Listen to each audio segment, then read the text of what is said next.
And all of this was in unexpected lines. Candidates have held rallies, voters have cast their ballots. Behind the scenes, the Pakistani army is pulling the strings. You've probably heard this a million times. The result will be announced later tonight or tomorrow, but we already know the name of the winner, and that is Nawaz Sharif. But how did the military make sure that Sharif wins? How did they rig the vote? A few days ago, a letter began doing the rounds in Pakistan. It was written by a local election officer. This was a letter of complaint. And who was it addressed to? Pakistan's Election Commission. This officer had a concern. The Election Commission uses a software, an election management system. And the system was behaving in an odd way. The officer had specific complaints. Data on the software was being deleted. Some staffers were assigned duties on it. But soon after the records were updated, this data vanished. And when this problem came to light, the officer did what anyone would do: call for IT support. A technical team looked into the problem, and like most IT support teams, they could not solve it. They said it was probably a technical glitch.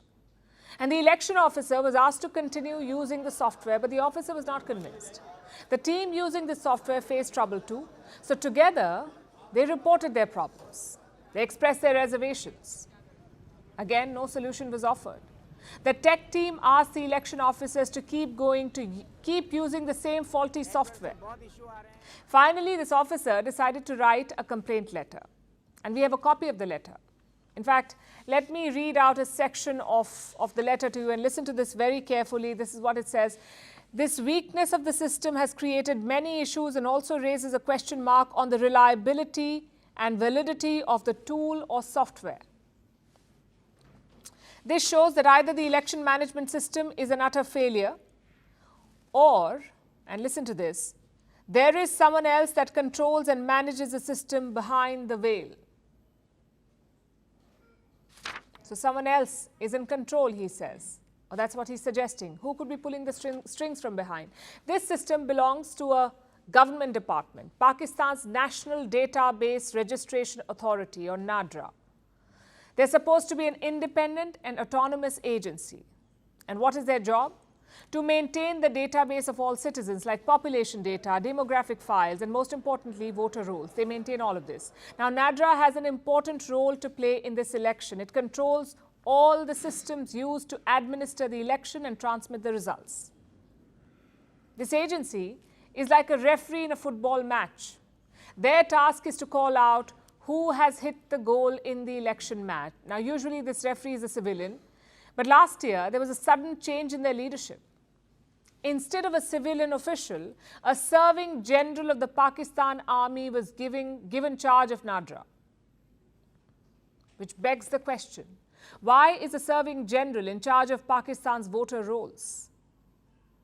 And it's not really rocket science to figure out the answer. The army put their own man in the driver's seat to ensure a favorable outcome. Last month, there was another complaint. It came from a member of the PPP, the Pakistan People's Party, led by the Bhutto Zardaris. Now, they had raised objections to NADRA's systems. One of their lawmakers had written a letter.